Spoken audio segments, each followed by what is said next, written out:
of Ebenezer, Mudgett, and the Pine Tree Riot. A dramatization of the book by Connie Evans, screenplay by John Mudgett, directed by Ken Cahall, and produced by Lisa Wilbur on this, the 250th anniversary of Ware's Pine Tree Riot. This is the first production of the newly formed Ware Community Theater, dedicated to creative community involvement and looking forward to serving the community. You too can become involved by going to www.warecommunitytheater.com. Community theater brings together those wonderful individuals who graciously gave their time, energy, patience, and good humor. Their sacrifices are greatly appreciated, but without them and the whole production team, which is led by Melissa Wetmore for props, Brian Becker for the set, Heidi Pope for costumes, and Alina Austin and Maria Milton as stage managers, and Caitlin Carson for lights, we could not present this play for your enjoyment. This event is sponsored by the Ware Historical Society with financial support from many. The following are sponsors for the Ebenezer Mudgett sponsorship: Able Ebenezer Brewery, Allied Auto Legends, the American Legion Post 65, Virtual Technology, Cold Spring RV, Hayfield Landscaping, Connecticut Hills, Mount William Inc., Pelletier Realty Group, and Starkhouse Tavern. For a full list of all our sponsors, please see the poster in the back of the room, and also in the booklet for today's event. Enjoy the show, and then participate in all we have to offer today. Now, we'll take you back to early in the year 1770.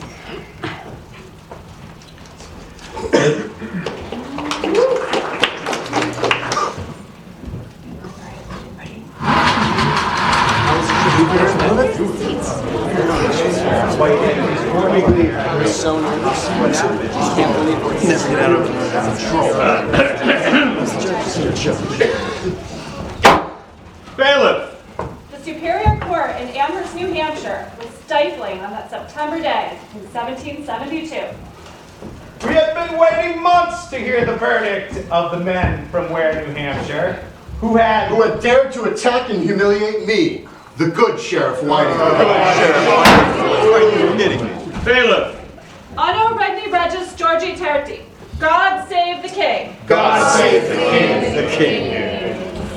Timothy Wordley, Jonathan Wordley, Caleb Atwood, William Dustin, Abraham Johnson, Jotham Tuttle, William Quimby, Samuel Goodale, and Ebenezer Mudgett. You are charged with being rioters, routers, disturbers of the peace, and with making an assault upon the body of Benjamin Whiting, Sheriff, that you beat, wounded, and evilly treated him, and among other injuries. And in doing so, his life was despaired of. He being in execution of his office against the peace of our Lord the King, in crown and dignity. Silence! Remember, this is a court of law. If ye not give it the respect it deserves, we shall close the doors with a lot of ye on the other side. Now, how do ye plead? Periodically, a good man will be forced to make a difficult choice. Driven to the brink of desperation and hopelessness, he will push beyond the boundaries of his temperament and redefine himself. We are all honorable, law-abiding men. Yes, we broke the law, and we took it a step further. Were we justified in our actions? You be the judge. The Pine Tree Law was established in 1690 by King William and Queen Mary, but was not enforced until John Wentworth was appointed governor in 1760. When? That's 76 years. 76 years, my friends, of a law no one paid any mind to. William and Mary's law stated that any tree with a diameter larger than 24 inches belonged to the king, even though that tree sits on my land. Now the law states that any tree larger than 12 inches belongs to the king. Every tree. Ridiculous. If I should cut them down for my own purposes, I would be fine. My land, my trees, we dare cut them down anyway. Only wants the trees for his baby. Yeah. In New Hampshire, we grow massive white pines for the ship's masts. Portsmouth or Newburyport will pay handsomely for our trees. They're our trees. Exactly. And some representative of the king is going to come on my land and mark my trees with the king's broad arrow? Calm yourself, Ab. You're making a spectacle. The man is right. These pine trees feed and clothe our brood. Ebenezer, everyone knows yours will never go hungry as long as you keep making that homemade ale. And Applejack. Best I I've meant ever to make tasted. trips to Salem for that fine rum. I've brought spirits for the good folks. Eb, everyone likes a good sip of rum. Well, spirits are my business. I am Ebenezer Mudgett. I moved to Ware in 1765 with my family, my good wife Miriam and children. There were 3 taverns in town by then, and well, spirits has a way of turning a tidy profit. Here's how the trouble began. Let's go back to May 1771.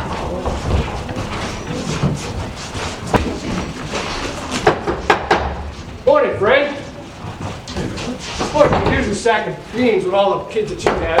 Even after this winter, we can't eat them all. Might those be the beans for the ale you've been asking for?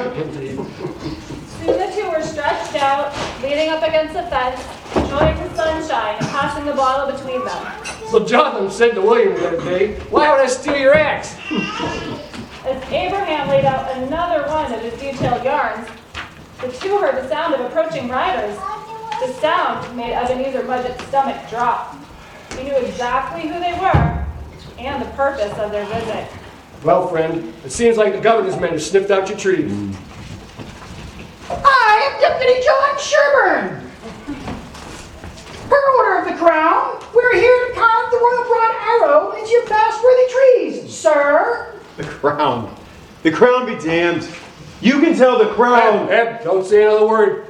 Now, Mr. Mudgett, it will do you no good to cause trouble. I have the broadsheet right here that gives the governor, under orders from the king, the right for us to carve the royal broad arrow into your trees of a certain size. What do we get from the king in return? We have no say in Parliament. The governor is a mere puppet. Where is the representation for such sacrifice? Leave it be, friend. You can't argue with the crown.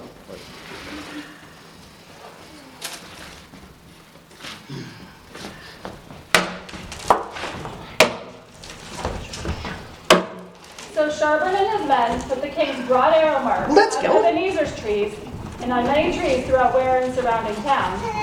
Soon the long-standing but seldom enforced law started being enforced to the chagrin of the colonists. They've come to take possession of our trees. We all came here to make a decent living for our children. This will never get out from under England's control. We're better off than most have been. You still have a profitable business selling spirituous liquors. Miriam had a way of diffusing a bad situation, but Ebenezer's anger and resentment would not be appeased. So as the evening chores were occupying everyone else, he decided to do something about the marks in his trees.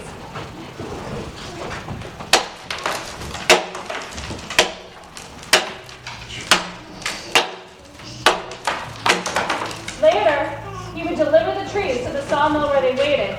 Incriminating evidence that Sherburne decided to visit the mill. But once done, could it be undone?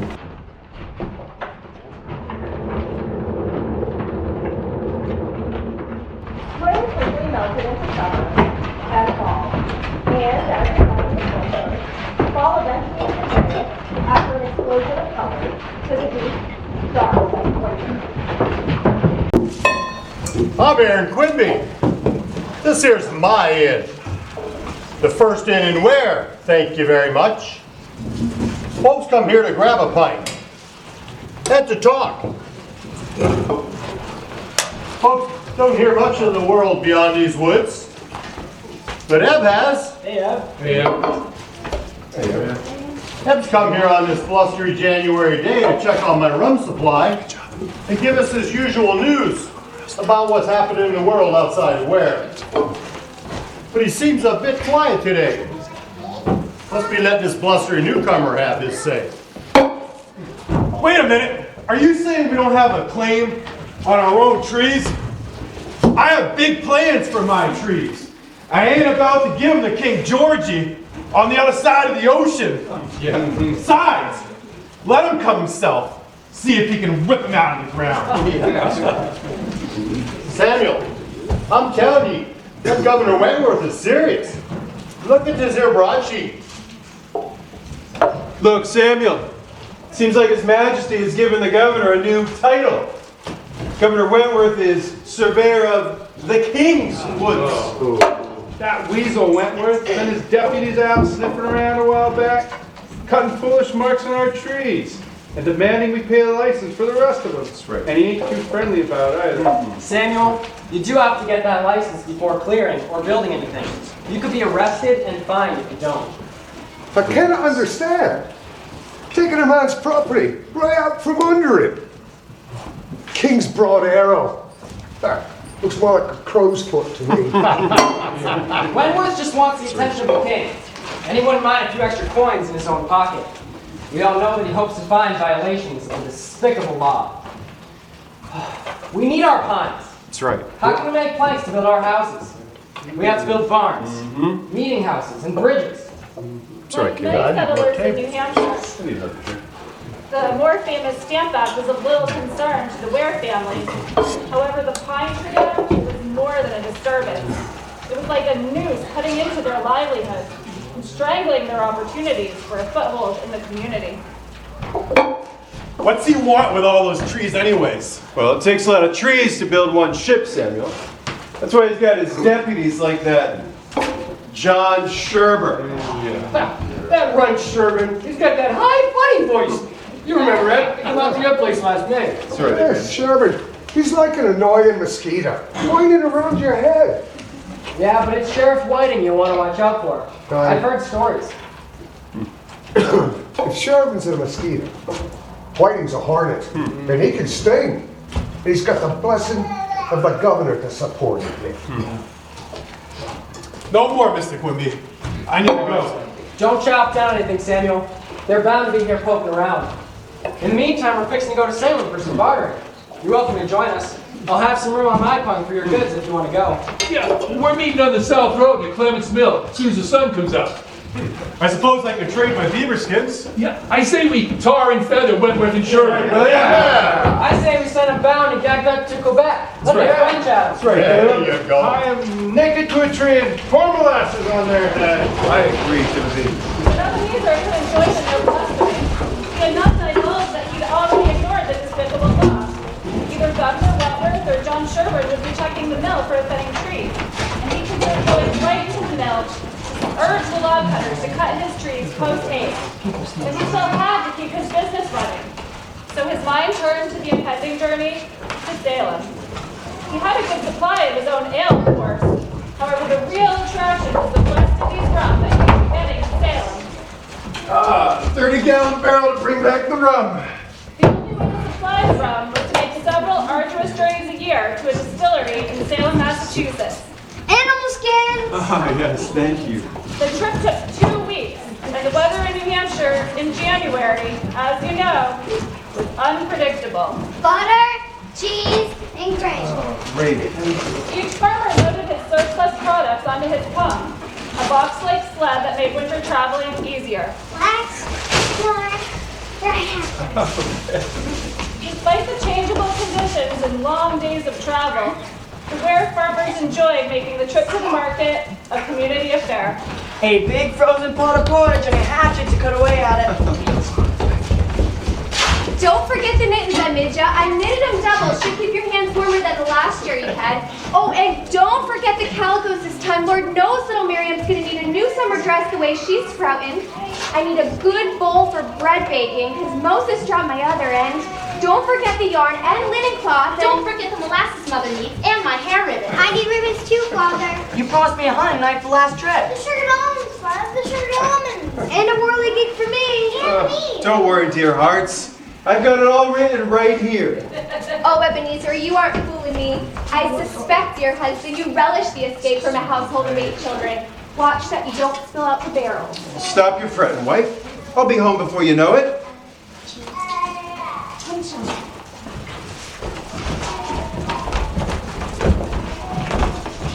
Hep. Hep. Hey, come on. Come on. Good morning, Hep. Gee, we thought you slept late. It's a beautiful day. We're gonna make good time as long as that trail is clear. Can you take the lead this time, Ed? My team's a bit fresh, and they need to follow a seasoned one. That I can do. Get on there, Nip. Come on, now. Hey, Abel. Abel, get around with you. Get around. Get around. Ho, ho. Hey, you got them Jotham beans. Jotham Tuttle's family was famous for making the best beans in Ware, and everyone referred to them as Jotham beans. No Jotham beans. No jury. That's right, we need some music along the way. Yeah, well, William, he likes to compete with the oxen, and he usually wins. Whoa! Whoa, whoa. Last time I went to Salem, the trail was wide enough so these branches didn't hit up against my pung. The road they traveled was just an old Indian path that they widened with each trip. Once they joined the logging road in Goffstown, the trail widened considerably. If we're lucky, we won't run into any northbound teams, especially in those heavily wooded sections. That's where it gets tricky. If such an unfortunate situation occurred, it often resulted in a test of wills as to which team or teams would be forced to retreat to the nearest possible area. Whoa, whoa, whoa! Get out of the way! Sir, we cannot back up or turn around easier than you. I need to hurry, I have urgent business. What do you expect us to do here, sir? There are 4 of us and 1 of you. Well, get a move on. You're holding up my official business. All right. That's enough! Whoa! You tipped them apart with beans. Who was that? I saw the symbol of the crown sewn onto his hat. Yeah, that was Deputy Sheriff John Quigley. He was just appointed by the sheriff. Maybe he feels he has to be just as offensive and derisive as his boss. Well, Goat's Head Tavern is just around that bend. We'll get a mug of hot flip and put this situation to rest. Come on, Jotham. Oh, come on, Dick. Come on. Come on. Goat's Head, a well-established 2-story club or tavern with 4 16-pane windows on either side of the oak door, came into view. Puck snorted and quickened his pace. Nip didn't have to be told. He smelled the hay pile high in the barn. The promise of a nice warm fire brought a smile to Ebenezer's wind-abused face. Unfortunately, as he approached the tavern after getting Nip and Tuck settled in the barn, he heard a familiar voice. I think I know you, sir. Do I not? I don't believe so. I beg to differ. You see, sir, your ranting left a mark in me as deep as the one we did in your pines. You must have me mistaken for someone else. The only man that's been around here for the past year was some small mousy fellow with a girlish voice to match. That was me. Do we have a problem here? I don't like disagreements. I've heard about the insolence that the governor's deputies have encountered with settlers living deep in the woods of Ware. There was one in particular that gave Mr. Sherburne more trouble than most. Would ye know this man? Benjamin Whiting, sheriff of the county, your servant, sir. What is your name? Ebenezer Mudgett. Well, Ebenezer Mudgett, I think you better give Mr. Sherburne an apology for your contrary behavior. You see, speaking ill to a governor's deputy is like speaking ill to the king himself. The prisons in England are full of people with such effrontery. We are far from England and her prisons. We're not bound by such laws here. Oh, we are bound by such laws as the Pine Tree Law. I sure hope you're abiding by that one, Mr. Mudgett. I'd hate to see Mr. Sherburne here needing to report you. The fine and possible imprisonment would be hard on a merchant or a family man. You do have a family, I expect. They'd be quite alone for a bit, and who knows what could happen to them. A man your age surely must have a house full of children. You'll be leaving them out of this!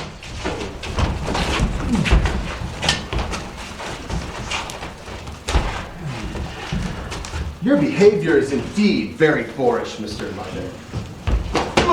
Enough! I'll not have blood spilled and giving me tavern a bad name. Get on with ye! Leave each of you be! If I know his reputation, that whiting will not soon forget this dust-up. His reputation is known throughout this county.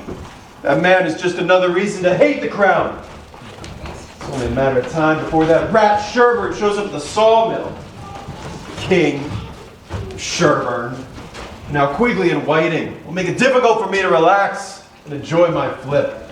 You cannot forget the obvious threat that Whiting made against his family. Whether he meant it or not, Eb knew that you'd have to make the trip back home as soon as possible, so that he could be back to Miriam and the children. When he finally reached Salem, the men scattered to do their bartering. But Ebenezer was to return from that trip to Salem with more than just rum and calico. It was an invasion. I detest you. Thinking he was alone, Eb felt safe talking and thinking out loud. Then on the trail with Quigley, so I took my axe to those oil marks on my trees. He was so grateful to unload all of his worries that at first he didn't notice that someone else was listening to his story. So I told him that...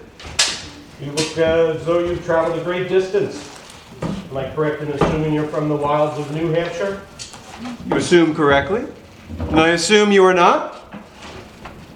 Those such as I may not share your rancour for the same reason, but share an equal distaste for England imposing restrictions upon our livelihood. If some of the pups refuse to suckle, the bitch may suffer.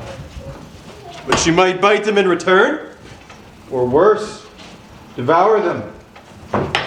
Perhaps. But if all the pups refuse, she undoubtedly will suffer. It's important for all the pups to refuse to engage in making the message stronger. Are you suggesting resistance, sir? I'm only pointing out that actions already taken place with beneficial results. You must know that the Townsend duties were repealed as a result of our efforts. Although we are having some success, our mother is still applying force. We should be our own nation, governed by our own, not by some removed sovereign who taxes us for the benefit of the land where the king resides and gives us no representation in return. I will take what you have said under advisement, sir. Well, we've done more than question, sir. Here in Massachusetts, we've created a statement of colonist rights as men, Christians, and subjects. It's called the Boston Pamphlet. And Patrick Henry is leading the Sons of Liberty, a secret organization of stout-hearted men committed to rousing the sensibilities of our mother. Resistance through agitation works. Perhaps now is time for action, Massachusetts spy. Isaiah Thomas is an intrepid young printer who uses that paper to rally support for the cause of independence. His stories of British abuses have caused a great fit of anger in the colonists. Perhaps you'll have something for his next publication. He has considerable circulation. You feeling all right, Ed? You look a little lost. I've got a lot on my mind, William. Perhaps it's time we do something. Let's get down to Daniel's house so we can talk. I can't say much now, and I want to wait for the others.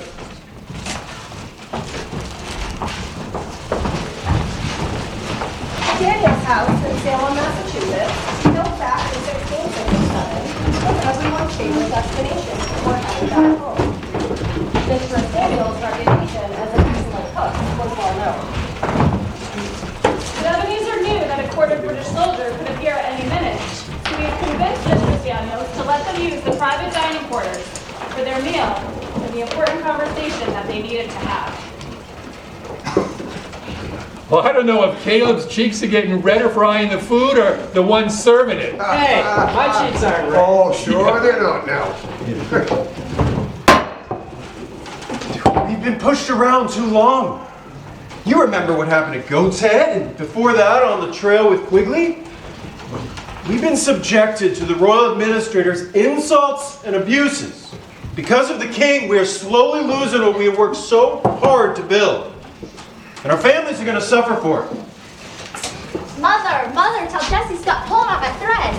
Can you not tell him that yourself, daughter? Jesse, leave me be. Mother! I don't see you trying too hard to stop his antics, daughter. Are you sure you aren't pleased to just be using your brother as an excuse for less than satisfactory handiwork? Jesse, leave Sarah alone. Although, it might help her needlework.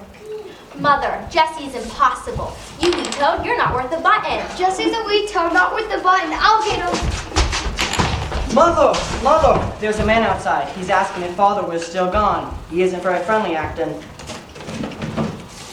What do you think we can do, Ed? We're just a bunch of woodsmen. Settlers. Do you want us to shoot them? I'm not saying anything about shooting. I'm saying resistance. I'm saying we're not alone in this. Other colonists have been organizing. In our neck of the woods, we should too. But we despise the pine tree law. All laws and taxes without representation are unjust. We pay and England gives us nothing.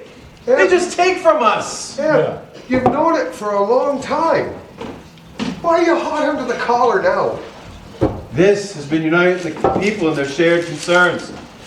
The Sons of Liberty is a secret organization that has made the Crown listen. Resistance with agitation works. But there are a lot more people in Massachusetts who can organize. How do you expect us to do it? I mean, we're isolated, scattered in the woods of where? 'Tis a fine afternoon. Are you in need of some help? Benjamin Whiting, Sheriff of the county. Your servant, mistress. It's a cold day, Mistress Mudgett. I'm in want of a warm drink before I head south. Oh, surely you'd be more comfortable across the way to Quimby's Inn. They have a continuous loggerhead warming up some flip. We only have some cider. Please, sir, I must insist.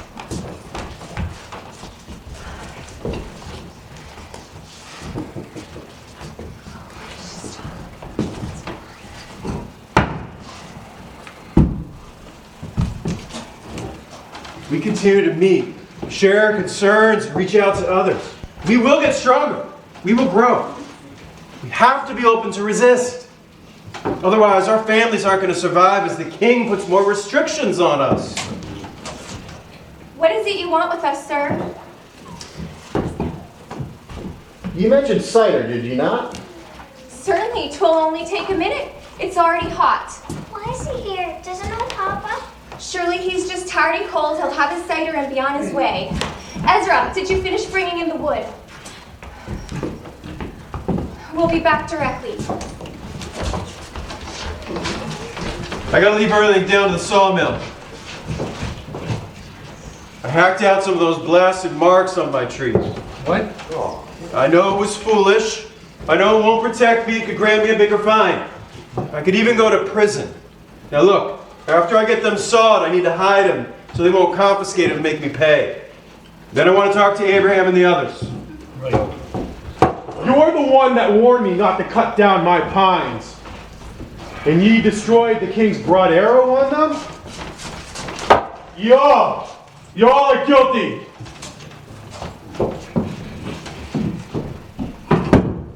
How do you know my good husband? Good?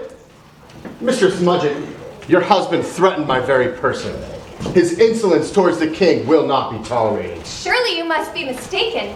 My good husband is a law-abiding man. He's a well-respected, admired leader in this town. People seek his counsel. He was constable.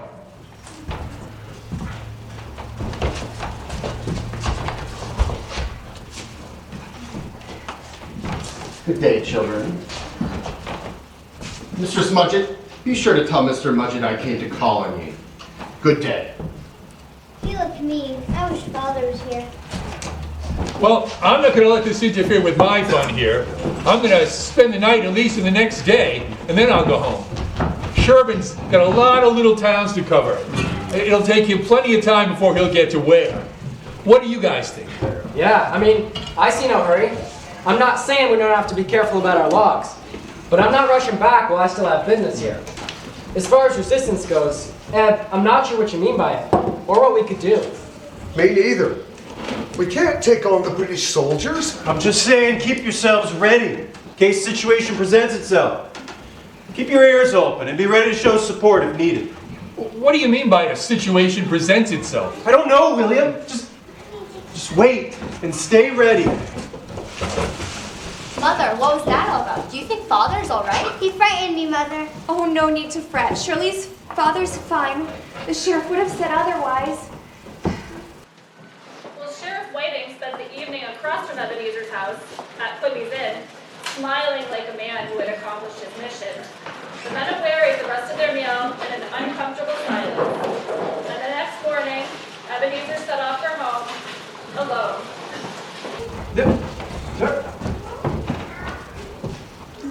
We should be our own nation. A man your age surely must have a house full of children. They'd be quite alone for a bit. What are you gonna do, Kev? Shoot him? I'd hate to see Mr. Sherburne here needing to report you. The fine and possible imprisonment would be hard on a merchant or a family man. You're the one that warned me not to cut down my pines, and ye destroyed the king's broad arrow on them. Perhaps now is time for action. How do you expect us to do it? Oh, Ebenezer, you aren't fooling me. I suspect, dear husband, you relish the escape from a household of 8 children. Whoa! That's oops. Now what do we do? Oh. Hey! Could you help me? Well, well. Bloody hands, I see.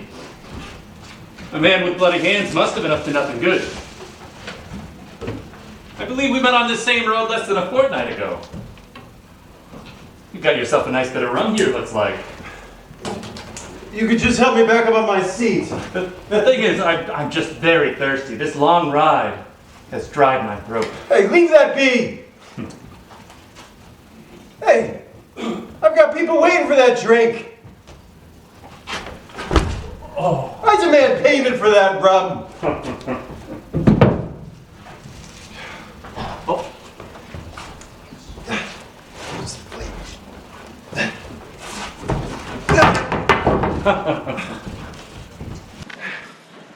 As Ebenezer made his way home, he stopped at inns along the way, and when he was sure that sympathies leaned away from the crown, he explained the resistance growing in Massachusetts.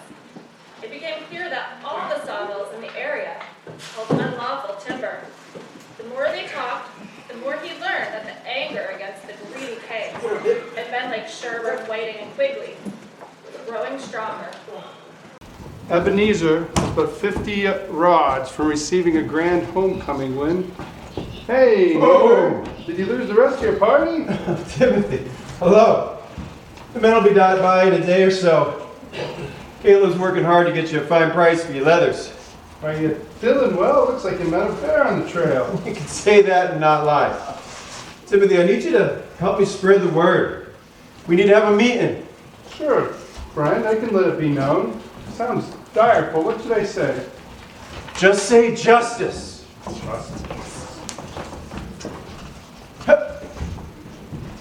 was a welcome sight for Ebenezer to see the smoke rising from his chimney, Whoa. whirling and twisting as if beckoning him home. Papa didn't forget. I've got some sweets. Children, fetch your cooks. It's freezing. Did you get me the ribbons, Father? How could I forget you? And the knife, Papa? Yes, yes. It appears your journey may not have been without some difficulty, Ebenezer. Oh, it's just a minor inconvenience, dear. I'm still in one piece. The weather wasn't so bad. It had taken up the full 2 weeks. Just about, Miriam, just about. We had a visitor the other day, husband. Did you by any chance do anything on the road to provoke the county sheriff? Did he come here? Did he vex you and the children? He was mean. He frightened me and the children. He came here to intimidate me through you. I didn't hurt him. To be honest, I wanted to. I didn't. Finally, I've told her that he had defied the law, and about his run-ins with Whiting, Quigley, and Sherburne, and he told her what he learned from the stranger in Salem. The law is unjust. We have no legal means to pursue our disfavor of it. We must take a stand. Oh, it tears at my guts.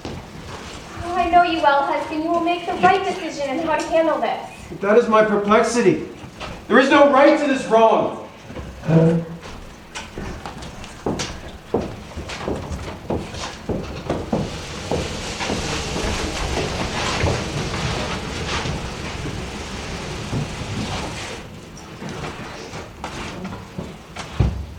Ah, Mr. Mudgett, a pleasure to see you again, sir. What brings you to Clement's Sawmill today? I am here at the pleasure of the king to inspect and record the trees in this here property. 270 logs, sir. Oh, Mr. Mudgett, I need not tell you, sir, that you disobeyed the edict. Aye, you should know to look in the New Hampshire Gazette for the time and date to appear in court. I shall now get the names of the other owners so that fines can be paid. Oh. On February 5th, 1772, the New Hampshire Gazette published the citation. May I read it for you? All persons claiming property in the following white pine logs, seized by the order of the Surveyor General in Goffstown and where, in the province of New Hampshire, may appear at court of Vice Admiralty to be held in Portsmouth on Thursday the 27th, instant at 10 of the clock a.m., and show cause why the same should not be forfeited, agreeable to all information found in said court. 270 white pine logs from Clement's Mill in Ware. So, there we have it. What is our recourse now, friend? We're to go on the 27th to defend ourselves. Did you not hear the man? Well, I for one will not be paying a shilling to the king. Any rum? Serious talk always goes better with rum. Oh, Samuel, you're as innocent here as Jesse and Ezra hiding in the back. Have you come to help, hinder, or hoot? I figured had I been able to, my logs would be right there with yours. Perhaps I can help in some fashion. Samuel, have a seat. Sit down. Well, as you all know, we've been deciding to come to Portsmouth and show cause why we should not forfeit our trees and pay the fine. And as you all know, King George himself will pardon us and give us extra shillings for our trouble. Well, I for one am not giving my logs happily over to the king. A fig for the law. We're with you, Ed, but why don't see what we can do? England has tied our hands in this matter. We have been away from our families long enough, having just returned from Salem, and I do not relish the journey to and fro, just to get myself told that I'm going to be fine. Yeah. So we just sit here then and wait for Whiting to round us up? Why not send somebody in your place? And the group did just that. They sent Samuel Blodgett of Goffstown, and it wasn't long before there was a response. Mr. Mudgett gave the letter to me. The letter, Papa, who's it from? You see? Sam Blodgett. Oh. That blasted, mealy-mouthed, chuckle-headed scalawag! He betrayed us! The late seizure of the white pine logs, His Excellency thought fit to deputize him? He says the charges are very serious. He calls you notorious offenders. Yeah, obstinate and notorious offenders are we. That wretch, he was supposed to represent us. He could make it easy for us, he wrote. A turncoat. How? We know how. It was the silver stacked in front of him swayed him. Well, we all want to think he could say something to get us out of this. Look, I'm not saying he isn't churlish for turning on us, but the truth is, our gripe isn't with Blodgett. It's with who it's always been. The governor and the king. Ebenezer is right. What we need to do is plan our course of action. No action. What? We will resist, but no action is indeed action. Yeah, you can't be serious. They'll haul us off and chuck us in jail. If we pay, the outrage will continue. We'll never get rid of this pine tree law. The opportunity is now, not just for ourselves, but for our families as well. They did it in Massachusetts, and we can do it in Ware. I, for one, have grown weary of being indebted to anyone, especially the crown. I'm standing by you, Eb. I'll do nothing, just like ye. We need to do this together. We have no means to negotiate. We have to be united in this. Well, count me in. This law's been on my wick long enough. I won't be paying. Right, Abraham? Right. The men decided to visit the area sawmills in an attempt to gather support. But in the end, all but 8 men from Clement's sawmill appeared before Samuel Mudgett, paid the fine, and were free to take their white pine logs. Governor Wentworth declared they had gotten off easy. The February snow and ice gave way to the March mud, and eventually the soft April breezes. The men of Ware became more and more anxious. Their defiance would not be ignored for long. The dawning of each day brought them closer to the inevitable confrontation. Resistance through agitation works. Ezra's 12, almost a man. We should be our own nation. Jessie's taken up some of the hunting, and though she complains, Sarah has a stitch as good as any. Perhaps now is time for action, And with Claire's help with the baby and little Miriam sprouting so fast, we'd be fine. Dear God, how can I put my family in jeopardy? Mother, father, that man is back. We're playing on the horses now.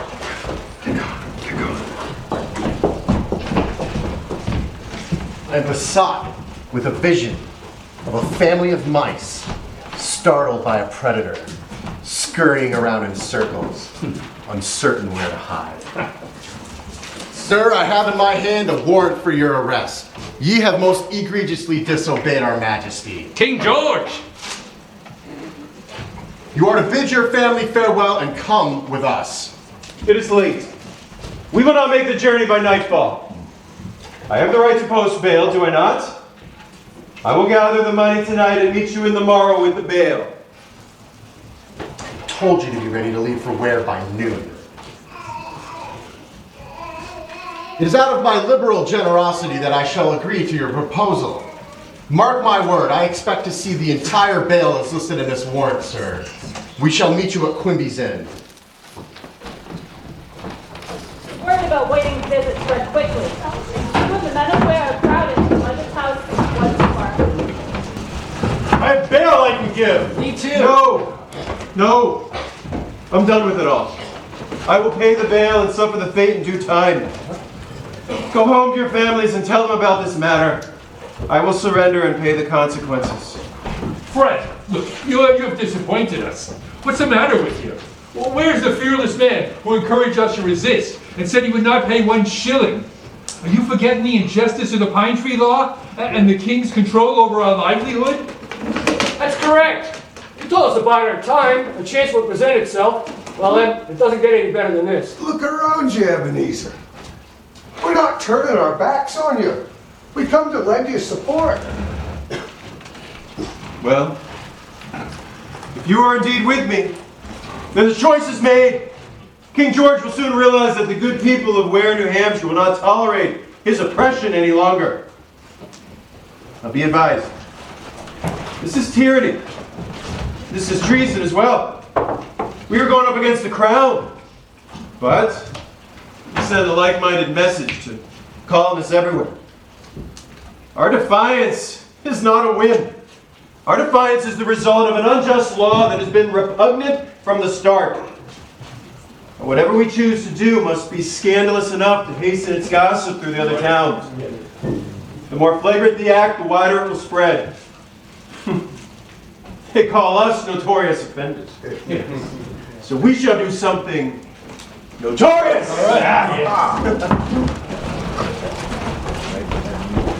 Whether you believe the higher power created man, or that that he evolved from jungle-dwelling primates. Most people agree that human beings have free choice. Situations occur regularly that test men's options and values. Periodically, a good man will be forced to make a difficult choice. Driven to the brink of desperation and hopelessness, he will push beyond the boundaries of his temperament and redefine himself.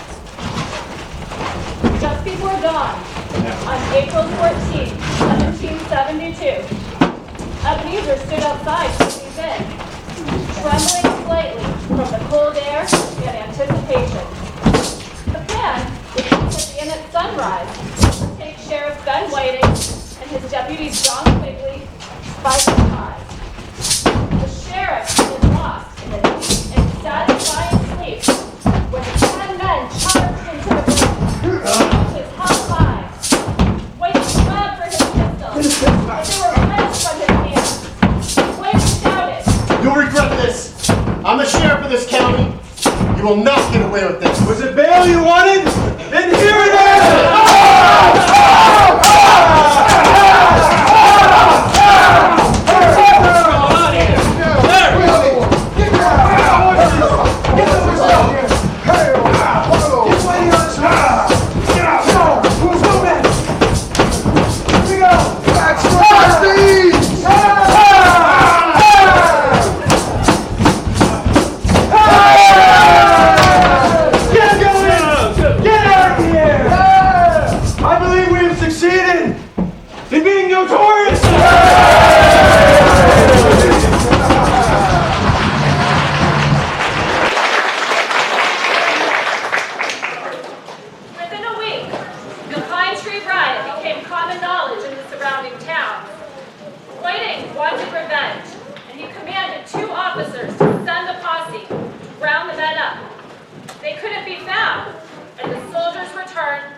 Timothy Worthley, Jonathan Worthley, Caleb Atwood, William Dustin, Abraham Johnson, Jotham Tuttle, William Quimby, Samuel Goodale, and Ebenezer Mudgett. You are charged with being rioters, routers, disturbers of the peace, and with making an assault upon the body of Benjamin Whiting, and beat, wounded, and evilly treated him, and among other injuries. And in doing so, his life was despaired of. He being in execution of his office against the peace of our Lord, the Crown, and his dignity. Silence! Remember, this is a court of law. If ye cannot grant it the respect it deserves, we shall close the doors with a lot of ye on the other side. Now, how do ye plead? Guilty, Your Honor. Silence! For the last time I demand silence. Will the accused please step forward? This court orders each of ye 20 shillings plus cost of prosecution.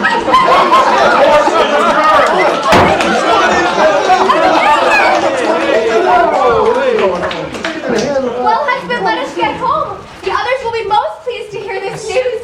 Is it true father can come home with us now? Yes. The bold men, led by Ebenezer Mudgett, a liquor merchant from a small town in New Hampshire, helped to weave the fabric that became the spirit of America, man's desire to control his own destiny. Like a quilt pieced together from bits of cloth, daring men helped to establish independence. They rose up against injustice, oppression, and lack of representation in the British Parliament to achieve the change they needed. Without resistance, change could not occur.